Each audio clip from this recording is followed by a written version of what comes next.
মুঘল সাম্রাজ্য থেকে আমরা এখন কিছু গুরুত্বপূর্ণ প্রশ্ন নিয়ে আলোচনা করব যেগুলি তোমাদের ডব্লিউবিসিএস এসএলএসটি এবং যে কোনো কম্পিটিটিভ পরীক্ষার ক্ষেত্রে অনেক কাজে দিবে। তো চলুন শুরু করা যাক। প্রথম প্রশ্ন, কে আইন-ই-আকবরী রচনা করেন? আবুল ফজল আইন-ই-আকবরী রচনা করেন। দ্বীন-ই-ইলাহির প্রবর্তক হলেন আকবর। সুন্নি মুসলমানদের কাছে জিন্দা পীর ছিলেন ঔরঙ্গজেব। শের শাহের সেনাপতি ছিলেন ব্রহ্মজিৎ গৌর। হুমায়ুন নামা কার রচনা? হুমায়ুন নামা রচনা করেন গুলবদন বেগম। কবে দ্বিতীয় পানিপথের যুদ্ধ হয়? পানিপথের দ্বিতীয় যুদ্ধ হয় 1556 খ্রিস্টাব্দে আকবরের অভিভাবক বৈরাম খাঁর সঙ্গে হিমুর। বৈরাম খাঁ এই যুদ্ধে জয়ী হয়। জাহাঙ্গীরের সমাধি কোথায় অবস্থিত? জাহাঙ্গীরের সমাধি লাহোরে অবস্থিত। কোন মুঘল সম্রাট তার রাজধানী আগ্রা থেকে দিল্লিতে স্থানান্তরিত করেন? শাহজাহান তার রাজধানী আগ্রা থেকে দিল্লিতে স্থানান্তরিত করেন। তাজমহল নির্মাণ করেছিলেন শাহজাহান। কার রাজত্বে রামচরিত মানস রচিত হয়? আকবরের রাজত্বে রামচরিত মানস রচিত হয়। রামচরিত মানস রচনা করেন তুলসীদাস। টোডরমল কোন বিভাগের মন্ত্রী ছিলেন? টোডরমল অর্থনীতি অর্থাৎ অর্থ বিভাগের মন্ত্রী ছিলেন। আগ্রায় মতি মসজিদ কে নির্মাণ করেন? আগ্রায় মতি মসজিদ নির্মাণ করেন শাহজাহান। বাবরকে ভারত আক্রমণে আমন্ত্রণ জানান দৌলত খাঁ লোদি। কার আমলে প্রচলিত তামার মুদ্রার নাম হলো দাম? শের শাহের আমলে প্রচলিত তামার মুদ্রা হলো দাম, আর রূপার মুদ্রাকে বলা হতো রুপিয়া, স্বর্ণ মুদ্রাকে বলা হতো আশরাফি। এটা শের শাহের আমলে। কে দ্বীন-ই-ইলাহি গ্রহণ করেছিলেন? বীরবল দ্বীন-ই-ইলাহি গ্রহণ করেছিলেন 1581 থেকে 82 খ্রিস্টাব্দে। কে বাংলায় পর্তুগিজদের দমন করেন? শাহজাহান বাংলায় পর্তুগিজদের দমন করেন। টোডরমল কে ছিলেন? টোডরমল ছিলেন আকবরের রাজস্ব মন্ত্রী। খানোয়ার যুদ্ধে বাবরের প্রধান প্রতিপক্ষ ছিলেন রানা সংগ্রাম সিং। খানোয়ার যুদ্ধ হয়েছিল 1527 খ্রিস্টাব্দে। বাবর ও মেবারের রানা সংগ্রাম সিংয়ের মধ্যে বাবর এই যুদ্ধে জয়ী হয়। খানোয়ার যুদ্ধে বাবরের প্রধান প্রতিপক্ষ ছিলেন রানা সংগ্রাম সিং। খানোয়ার যুদ্ধ হয় 1527 খ্রিস্টাব্দে। বাবর ও মেবারের রানা সংগ্রাম সিংয়ের মধ্যে বাবর এই যুদ্ধে জয়ী হয়। নাদির শাহ কার আমলে ভারত আক্রমণ করেন? নাদির শাহ মোহাম্মদ শাহের আমলে ভারত আক্রমণ করেন। নাদির শাহ ভারত আক্রমণ করেন 1739 খ্রিস্টাব্দে। বাবর নামার রচয়িতা হলেন বাবর। কে হিন্দি গান রচনা করেছিলেন? জাহাঙ্গীর হিন্দি গান রচনা করেছিলেন। কে জাহাঙ্গীরের রাজসভায় আসেন? স্যার টমাস রো জাহাঙ্গীরের রাজসভায় আসেন। আকবর কোনটি জয় করতে পারেনি? অর্থাৎ নিম্নোক্ত কোনটি আকবর জয় করতে পারেনি? আকবর আসাম জয় করতে পারেনি। কার শাসনকালে ইস্ট ইন্ডিয়া কোম্পানি ভারতে প্রথম বাণিজ্য কুঠি নির্মাণ করেন? জাহাঙ্গীরের শাসনকালে ইস্ট ইন্ডিয়া কোম্পানি ভারতে প্রথম বাণিজ্য কুঠির নির্মাণ করেন। ইবাদতখানা হলো প্রকৃতপক্ষে সমস্ত ধর্মের আলোচনার জন্য নির্মিত গৃহ। ইবাদতখানা নির্মাণ করেন আকবর 1575 খ্রিস্টাব্দে। নিম্নলিখিত কোন ব্যক্তি দ্বীন-ই-ইলাহির সদস্য ছিলেন? রাজা বীরবল দ্বীন-ই-ইলাহির সদস্য ছিলেন। কোন রাজস্ব ব্যবস্থার সঙ্গে টোডরমলের নাম যুক্ত? জাবৌতি রাজস্ব ব্যবস্থার সঙ্গে টোডরমলের নাম যুক্ত। মুঘলদের সরকারি ভাষা ছিল ফার্সি। আকবরের শাসনকালে নিম্নলিখিত কোন অভিজাত আফগানদের বিরুদ্ধে এক অভিযানে একজন আফগান বিদ্রোহী কর্তৃক নিহত হন? আকবরের শাসনকালে বীরবল আফগানের বিরুদ্ধে এক অভিযানে একজন আফগান বিদ্রোহী কর্তৃক নিহত হন। কে দু আফসা সি আফসা চালু করেছিলেন? জাহাঙ্গীর দু আফসা সি আফসা চালু করেছিলেন। বাবর তার আত্মজীবনী তুজুক-ই বাবরি কোন ভাষায় লিখেছিলেন? বাবর তার আত্মজীবনী তুজুক-ই বাবরি তুর্কি ভাষায় লিখেছিলেন। 1540 খ্রিস্টাব্দে কনৌজের যুদ্ধ হয়েছিল শের শাহের সঙ্গে হুমায়ুনের, অর্থাৎ 1540 খ্রিস্টাব্দে কনৌজ বা বিলগ্রামের যুদ্ধে শের শাহ হুমায়ুনকে পরাজিত করে। এই যুদ্ধে হুমায়ুন পারস্যে আত্মগোপন করে, অর্থাৎ পারস্যে পালিয়ে যান হুমায়ুন।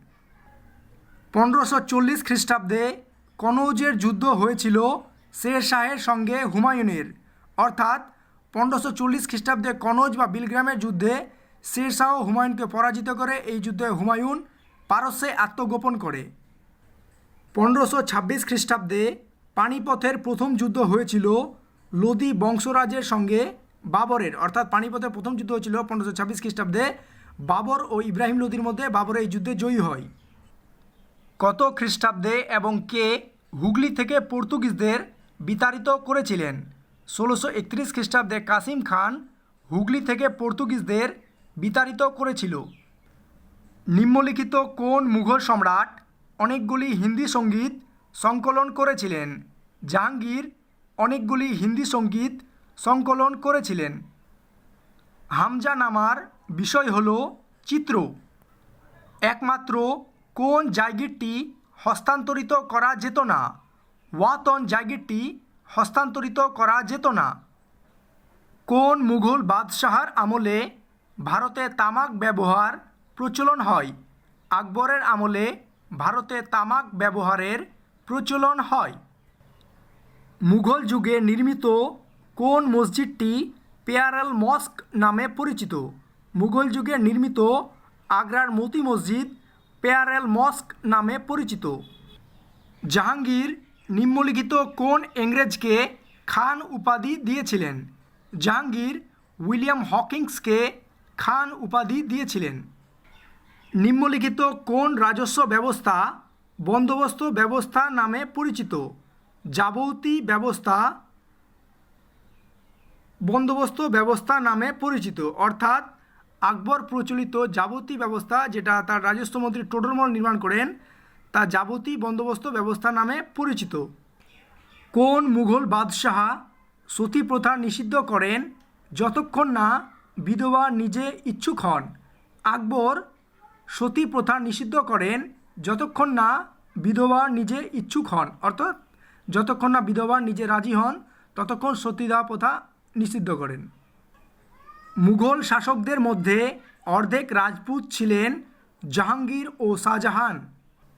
মুঘল যুগে কে অথর্ববেদকে ফরাসিতে অনুবাদ করেন?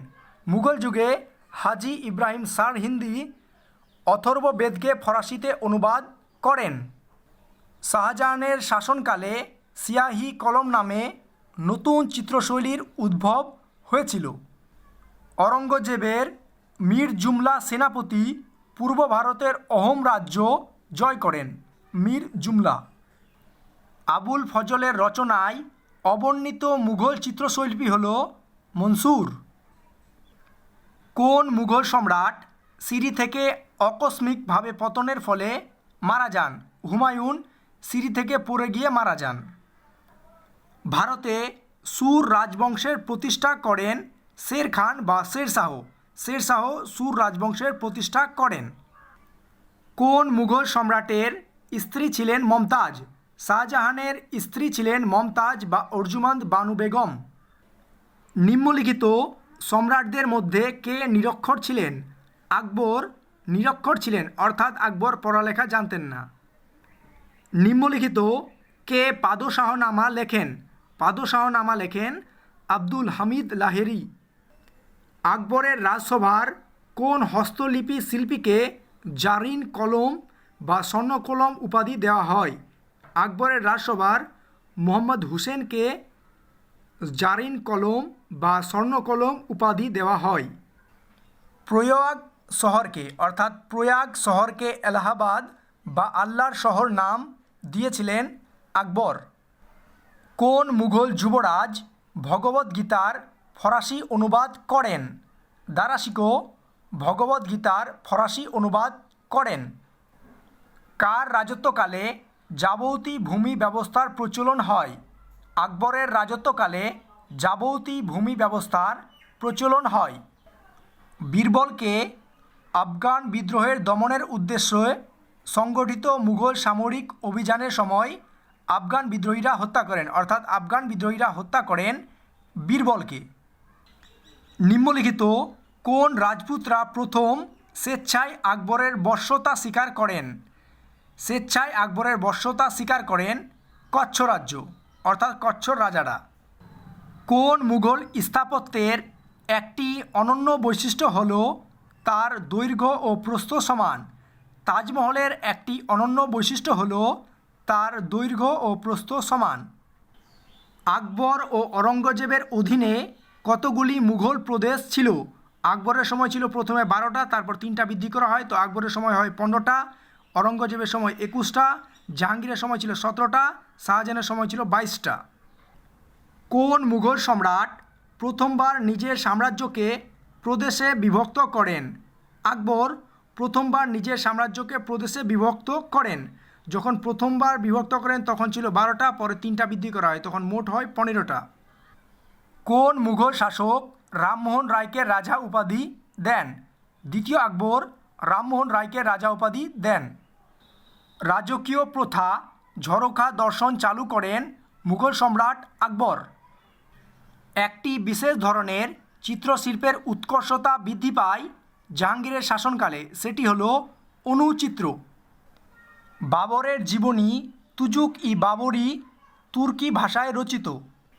যে মনসবদারদের নগদে বেতন দেওয়া হতো তারা হলো মনসবদার ই নগদী। ঔরঙ্গজেবের মৃত্যু হয় 1707 খ্রিস্টাব্দে। মানসিংহ কার আমলে 7 হাজারি মনসবদার পদ পান?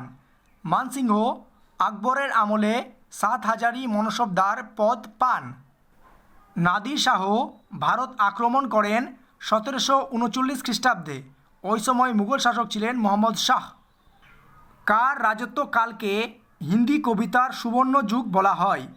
আকবরের রাজত্বকালকে হিন্দি কবিতার সুবর্ণ যুগ বলা হয়। আকবরের রাজসভার সদস্য নন কাফি খান, অর্থাৎ কাফি খান আকবরের রাজসভার সদস্য ছিলেন না, ছিলেন ফৈজি, বীরবল এবং আবুল ফজল। ভারতের শেষ মুঘল বাদশাহ হলেন দ্বিতীয় বাহাদুর শাহ। তার সময়কাল ছিল 1837 থেকে 1857 খ্রিস্টাব্দের পর্যন্ত, অর্থাৎ মহাবিদ্রোহের সময় মুঘল বাদশাহ ছিলেন দ্বিতীয় বাহাদুর শাহ। কে রামমোহন রায়কে রাজা উপাধিতে ভূষিত করেন? দ্বিতীয় আকবর রামমোহন রায়কে রাজা উপাধিতে ভূষিত করেন। সিপাহী বিদ্রোহের পর দ্বিতীয় বাহাদুর শাহ নির্বাসিত হন রেঙ্গুনে। 1857 খ্রিস্টাব্দের বিদ্রোহে কোন মুঘল সম্রাট অংশ নিয়েছিলেন? 1857 খ্রিস্টাব্দের বিদ্রোহে মুঘল সম্রাট দ্বিতীয় বাহাদুর শাহ অংশ নিয়েছিলেন। আকবরনামা গ্রন্থের লেখক হল আবুল ফজল। যাবত বা যাবতী ব্যবস্থা প্রবর্তন করেন টোডরমল। শাহজাহানের সময় ফ্রান্স থেকে আগত পর্যটক হলেন বার্নিয়ে ও তাভার্নিয়ে। ইতালি থেকে আসেন মানুচি, ফ্রান্স থেকে আসেন বার্নিয়ে এবং তাভার্নিয়ে। 1539 খ্রিস্টাব্দে চৌসার যুদ্ধে শেরশাহ পরাজিত করেন হুমায়ুনকে। ঝরোখা দর্শন ও নৌরোজ প্রথা বাতিল করেন ঔরঙ্গজেব। কার রাজত্বকালে সতনামীরা বিদ্রোহ করে? অরঙ্গজেবের রাজত্বকালে সতনামীরা বিদ্রোহ করে। সতনামী বিদ্রোহ হয় 1672 খ্রিস্টাব্দে। নিচের কোনটি বন্দোবস্ত ব্যবস্থা নামে পরিচিত? যাবৌথ বন্দোবস্ত ব্যবস্থা নামে পরিচিত। শাহজাহান তার কোন পুত্রের হাতে বন্দী হন এবং বাদশাহ পদ থেকে অপসারিত হন? শাহজাহান অরঙ্গজেবের হাতে বন্দী হন এবং বাদশাহ পদ থেকে অপসারিত হন। সেলিমের নির্দেশে আবুল ফজলকে হত্যা করেন বীরসিংহ বুন্দেলা। সেলিম অর্থাৎ জাহাঙ্গীর। চিত্রশিল্পী মনসুরকে নাদির উল আসার উপাধি দেন জাহাঙ্গীর। তানসেনের প্রকৃত নাম ছিল রামতনু পাণ্ডে। কার নাম সকল মুঘল ফরমান ও মুদ্রায় লেখা থাকত? নূরজাহানের নাম সকল মুঘল ফরমান ও মুদ্রায় লেখা থাকত। কোন ইংরেজকে জাহাঙ্গীর খান উপাধি দিয়েছিলেন? উইলিয়াম হকিংসকে জাহাঙ্গীর খান উপাধি দিয়েছিলেন। মুঘল স্কুল অফ পেইন্টিং এর শেষ পৃষ্ঠপোষক ছিলেন জাহাঙ্গীর। ঘরগড়ার যুদ্ধ হয়েছিল 1529 খ্রিস্টাব্দে। 1529 খ্রিস্টাব্দে ঘরগড়ার যুদ্ধে বাবর মাহমুদ লোদির নেতৃত্বাধীন আফগান বাহিনীকে পরাজিত করে, অর্থাৎ ঘরগড়ার যুদ্ধে জয়ী হয়েছিল বাবর। আকবর কবে জিজিয়া করের বিলুপ্তি ঘটান? আকবর জিজিয়া করের বিলুপ্তি ঘটান 1564 খ্রিস্টাব্দে। ইস্ট ইন্ডিয়া কোম্পানিকে কোন বাদশাহ 1717 খ্রিস্টাব্দে বাংলা, বিহার, উড়িষ্যায় বিনা শুল্কে বাণিজ্যের অধিকার দেন? ইস্ট ইন্ডিয়া কোম্পানিকে ফারুকসিয়ার 1717 খ্রিস্টাব্দে বাংলা, বিহার, উড়িষ্যায় বিনা শুল্কে বাণিজ্যের অধিকার দেন। আকবরের সময় সুবার সংখ্যা ছিল 15টি। প্রথমে ছিল 12টি, পরে 3টি বৃদ্ধি করা হয়, তো মোট হয় 15টি। আকবরের শাসনকালে যে দুর্গটি নির্মিত হয়নি তা হলো লালকেল্লা। লালকেল্লা নির্মিত হয় শেরশাহের শাসনকালে। আকবরের শাসনকালে নির্মিত হয় এলাহাবাদ, লাহোর দুর্গ, আগ্রা দুর্গ। কালানুসারে রাজ্যাভিষেকের সময় আকবরের বয়স ছিল 13 বছর 4 মাস। আকবরের সময় মহাভারতের ফরাসি অনুবাদের নাম হলো রজমনামা। বিনা বাদক মুঘল বাদশাহ হলেন অরঙ্গজেব। ন্যায় শৃঙ্খলা তৈরি করেন জাহাঙ্গীর। নাদির শাহর ভারত আক্রমণকালে মুঘল বাদশাহ ছিলেন মোহাম্মদ শাহ। নাদির শাহ ভারত আক্রমণ করেন 1739 খ্রিস্টাব্দে। তারপর তোমরা এই সিকোয়েন্সটা মনে রাখবে যে কাবুলিবাগ মসজিদ নির্মাণ করেন বাবর, সম্বল মসজিদ নির্মাণ করেন বাবর। মুঘল সাম্রাজ্যের স্থাপত্য থেকে যদি কোনো প্রশ্ন আসে, অর্থাৎ কে কোন স্থাপত্য তৈরি করেন, তোমরা এখান থেকেই সব কিছু কমন পেয়ে যাবে। দিন পানাহা নির্মাণ করেন হুমায়ুন। হুমায়ুনের সমাধি নির্মাণ করেন হাজি বেগম। হুমায়ুনের স্ত্রী আকবরের রাজত্বকালে নির্মাণ করেন হুমায়ুনের সমাধি। আগ্রা দুর্গ নির্মাণ করেন আকবর। লাহোর দুর্গ নির্মাণ করেন আকবর। আজমির দুর্গ নির্মাণ করেন আকবর। এলাহাবাদ দুর্গ নির্মাণ করেন আকবর। ফতেপুর সিক্রি নির্মাণ করেন আকবর। জামি মসজিদ নির্মাণ করেন আকবর। বুলন্দ দরওয়াজা নির্মাণ করেন আকবর। যোধাবাই প্যালেস নির্মাণ করেন আকবর। তোমাদের এই সিকোয়েন্সটা বোরিং মনে হলেও তোমরা এটা মুখস্থ বা ঠোঁটস্থ করে নেবে, কারণ তোমাদের এখান থেকে প্রশ্ন আসলে তোমরা এখান থেকে গুলিয়ে ফেলবে সব কিছু। তো এইভাবে মনে রাখবে এক এক করে। যোধাবাই প্যালেস নির্মাণ করেন আকবর। অনুপ তালাব নির্মাণ করেন আকবর। বীরবলে গৃহ নির্মাণ করেন আকবর। মরিয়াম প্যালেস নির্মাণ করেন আকবর। দেওয়ানি আম নির্মাণ করেন আকবর। দেওয়ানি খাস নির্মাণ করেন আকবর। পঞ্চমহল নির্মাণ করেন আকবর। 40 স্তম্ভের প্যালেস নির্মাণ করেন আকবর। আকবরের সমাধি অবস্থিত অর্থাৎ আকবরের সমাধি নির্মাণ করেন জাহাঙ্গীর, যেটা সিকান্দ্রায় অবস্থিত। গোল মণ্ডল মন্দির নির্মাণ করেন জাহাঙ্গীর। মতি মসজিদ নির্মাণ করেন জাহাঙ্গীর। জাহাঙ্গীরের সমাধি নির্মাণ করেন, সেখানে কোয়েশ্চেনটা একটু উল্টো হয়ে গেছিল। জাহাঙ্গীর আকবরের সমাধি নির্মাণ করেন সিকান্দ্রায় 1631 খ্রিস্টাব্দে। তাজমহল নির্মাণ করেন শাহজাহান, যেটা আগ্রায় অবস্থিত। যমুনা নদীর দক্ষিণ তীরে অবস্থিত তাজমহলের অর্থ হলো ক্রাউন অফ দ্য প্যালেসেস। স্থাপত্যটি শাহজাহানের পত্নী অর্জুমন্দ বানু বেগম বা মুমতাজ মহলের স্মৃতিতে নির্মিত হয়। এর প্রধান স্থপতিরা হলেন উস্তাদ আহমেদ লাহিরি, মীর আব্দুল করিম, মুকায়ামত খান। মতি মসজিদ নির্মাণ করেন শাহজাহান। জামা মসজিদ নির্মাণ করেন শাহজাহান। রংমহল নির্মাণ করেন শাহজাহান। আবার একটা মতি মসজিদ আছে, মতি মসজিদ 3টা আছে, একটা জাহাঙ্গীর নির্মাণ করেন, একটা শাহজাহান নির্মাণ করেন, একটা অরঙ্গজেব নির্মাণ করেন। আকবরের আমলে অর্থাৎ আকবরের রাজসভায় যে নবরত্ন ছিল, সেই নবরত্নের মধ্যে কে কোন পদের কবি ছিলেন সেটা তোমরা এখান থেকেই মনে রাখতে পারো, যে অর্থাৎ কে কোন সভাসদ ছিলেন, সভাসদ পদে ছিলেন। তো ফৌজি ছিলেন সভাকবি। আবুল ফজল ছিলেন বিখ্যাত পণ্ডিত ও ঐতিহাসিক। তানসেন ছিলেন সঙ্গীতজ্ঞ। তানসেনের অপর নাম হলো রামতনু পাণ্ডে। বীরবল ছিলেন হাস্যকর বিদূষক কবি অর্থাৎ সঙ্গীতজ্ঞ। বীরবলের আসল নাম হলো মহেশ দাস। বীরবলকে হাস্যকর হিসাবে রাখা হয়েছিল। মানসিংহ ছিল তার প্রধান সেনাপতি, অর্থাৎ আকবরের প্রধান সেনাপতি ছিল মানসিংহ। আব্দুল রহিম খানি খানান ছিল সেনাপতি, সুপণ্ডিত ও কবি। টোডরমল ছিল রাজস্ব মন্ত্রী অর্থাৎ ইকোনমিক্স মিনিস্টার। মোল্লা দো পিয়াজ ছিলেন উপদেষ্টা। হাকিম হুকাম ছিলেন বন্ধু রাজকীয় বিদ্যালয়ের প্রধান।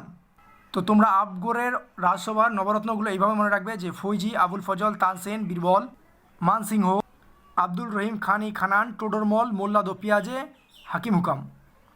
কোন রাজপুত শাসক আকবরের সমসাময়িক নন? যশবন্ত সিংহ আকবরের সমসাময়িক নন। নিম্নলিখিত হিন্দুদের মধ্যে কে প্রথম দিন-ই ইলাহি বা তৌহিদ-ই ইলাহিতে যোগদান দেন? বীরবল প্রথম দিন-ই ইলাহি বা তৌহিদ-ই ইলাহিতে যোগদান দেন। হিন্দু নারীদের সতী প্রথা কোন মুঘল সম্রাটের রাজত্বকালে নিষিদ্ধ হয়? হিন্দু নারীদের সতী প্রথা মুঘল সম্রাট আকবরের রাজত্বকালে নিষিদ্ধ হয়। আকবরনামা কার লেখা? আকবরনামা লিখেছিলেন আবুল ফজল।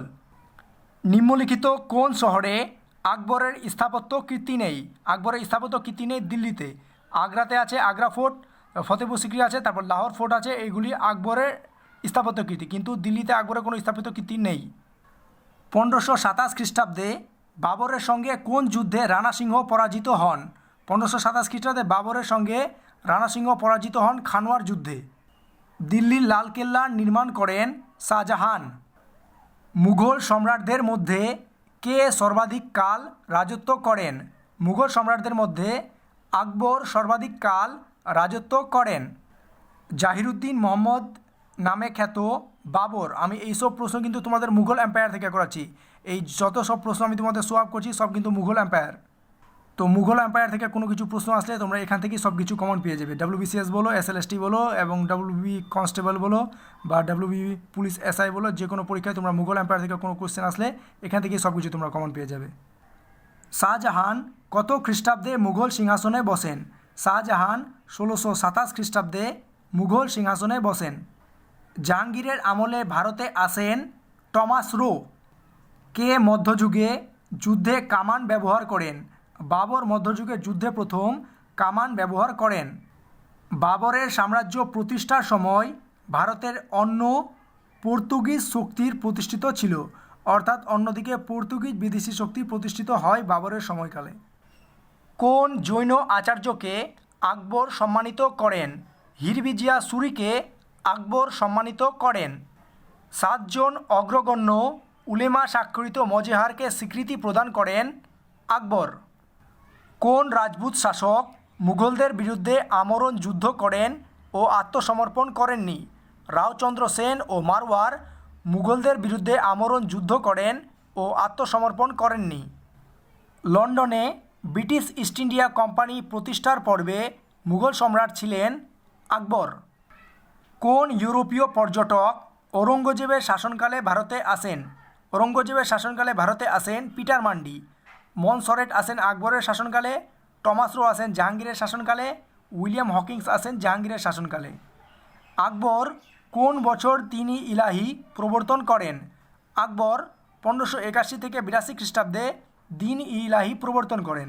তো অপশানে যদি 1581 থাকে তো 81 করবেন, 82 থাকলে 82 করবেন। তো কিন্তু প্রপার অ্যান্সার 81 থেকে 82-র মধ্যে। ঔরঙ্গজেব কোন শিখ গুরুকে নির্মমভাবে হত্যা করেন? ঔরঙ্গজেব তেগ বাহাদুরকে নির্মমভাবে হত্যা করেন 1675 খ্রিস্টাব্দে। হাতির পায়ে চেপে মারা হয় তেগ বাহাদুরকে। তেগ বাহাদুর ছিলেন 9তম শিখ গুরু। কোন ব্যক্তি কুবুলিয়ত ও পাট্টা প্রবর্তন করেন? শেরশাহ কুবুলিয়ত ও পাট্টা প্রবর্তন করেন। তাছাড়া তার নিমিত্ত হতো ডাক চৌকি ব্যবস্থা, গ্র্যান্ড ট্র্যাঙ্ক রোড, এছাড়া তিনি রাস্তার দুপাশে বৃক্ষরোপণ করার ব্যবস্থা প্রবর্তন করেন। কোন ব্যক্তি হুমায়ুন নামা রচনা করেন? গুলবদন বেগম হুমায়ুন নামা রচনা করেন। 1540 সালে কোন ব্যক্তি কনৌজে শের শাহ এর কাছে পরাজিত হন? 1540 খ্রিস্টাব্দে শের শাহের কাছে পরাজিত হন হুমায়ুন। তো 1540 খ্রিস্টাব্দে কনৌজ বা বেলগ্রামের যুদ্ধে শের শাহ হুমায়ুনকে পরাজিত করে। এই যুদ্ধে হুমায়ুন পারস্যে আত্মগোপন করে। তো তোমরা এটাও মনে রাখবে যে কনৌজ বা বিলগ্রামের যুদ্ধ হয় 1540 খ্রিস্টাব্দে। মুঘল সময়কালে কোন বন্দর মক্কার প্রবেশদ্বার বা গেট অফ মাক্কাহ নামে পরিচিত ছিল? মুঘল সময়কালে ক্যাম্বে বন্দর মক্কার প্রবেশদ্বার বা গেট অফ মাক্কাহ নামে পরিচিত ছিল। বাবরকে ভারত আক্রমণে আমন্ত্রণকারী আলম খাঁ ছিলেন ইব্রাহিম লোদির কাকা, যার প্রতি ইব্রাহিম লোদি দুর্বল ব্যবহার করেছিলেন, অর্থাৎ দুর্ব্যবহার করেছিলেন। 1651 সালে মুঘলরা ইস্ট ইন্ডিয়া কোম্পানিকে বাংলার কোন অঞ্চলে বাণিজ্য করার অনুমতি দেয়? 1651 সালে মুঘলরা ইস্ট ইন্ডিয়া কোম্পানিকে বাংলার কাসিমবাজার অঞ্চলে বাণিজ্য করার অনুমতি দেয়। নিম্নলিখিত শাসকদের মধ্যে কে নিরক্ষর ছিলেন, অর্থাৎ লেখাপড়া জানতেন না মুঘল শাসনকালে আকবর। আকবর ছিলেন নিরক্ষর। নিম্নলিখিত কোন চিত্রশৈলী মুঘল চিত্রকলা দ্বারা প্রভাবিত হয়নি? কালীঘট্টা চিত্রশৈলী মুঘল চিত্রকলা দ্বারা প্রভাবিত হয়নি। কোন রাজ্য জয় করার পর তার স্মৃতি হিসাবে আকবর ফতেপুর সিক্রিতে বুলন্দ দরওয়াজা নির্মাণ করেন? গুজরাট রাজ্য জয় করার পর তার স্মৃতি হিসাবে আকবর ফতেপুর সিক্রিতে বুলন্দ দরওয়াজা নির্মাণ করেন। স্থানীয় অপরাধের ক্ষেত্রে স্থানীয় দায়িত্ব এই নীতি প্রচলন করেন শের শাহ। নিজামুদ্দিন খলিফা কোন মুঘল সম্রাটের প্রধানমন্ত্রী ছিলেন? নিজামুদ্দিন খলিফা বাবরের প্রধানমন্ত্রী ছিলেন। কোন অঞ্চল আকবর দখল করেননি? আকবর বিদার দখল করেনি। আকবর দখল করেছিল কাশ্মীর, কান্দাহার ও উড়িষ্যা, কিন্তু বিদার দখল করেননি। কোন মুঘল শাসনকালে বা সময়কালে মুঘল চিত্রকলা প্রযুক্তিগত পারদর্শিতা লাভ করলেও সৌন্দর্য ও আবেগ অনুভূতি হারায়? শাহজাহানের সময়কালে মুঘল চিত্রকলা প্রযুক্তিগত পারদর্শিতা লাভ করলেও সৌন্দর্য ও আবেগ অনুভূতি হারায়। শাহজাহান পর্তুগিজদের বিতাড়নের দায়িত্ব দেন কাসিম খাঁকে। কাসিম খাঁ 1631 খ্রিস্টাব্দে পর্তুগিজদের বিতাড়িত করেন। কোন পারদর্শী বন্দুকধারীগণ বাবরকে পানিপথের প্রথম যুদ্ধ জয় করতে সাহায্য করেন? উস্তাদ আলী ও মুস্তফা বাবরকে পানিপথের প্রথম যুদ্ধে জয় করতে সাহায্য করেন। নিম্নলিখিত কোনটি বংশানুক্রমিক জায়গির? বংশানুক্রমিক জায়গির হলো ওয়াতন জায়গির। বিষয়গুলি সাজাও, অর্থাৎ বিষয়গুলি এখানে ক্রমানুসারে সাজাতে বলছে। তো তোমরা এইভাবে সাজাবে, এইভাবে মনে রাখবে যে দ্বীন-ই ইলাহি প্রবর্তন করেন আকবর, আলমগীর নামে পরিচিত অরঙ্গজেব, তারপর শাহ-ই বুলন্দ ইকবাল নামে পরিচিত দারা শিকো। আকবরের সময়ে ভূমি রাজস্ব সংগ্রহের যে দাস ব্যবস্থা ছিল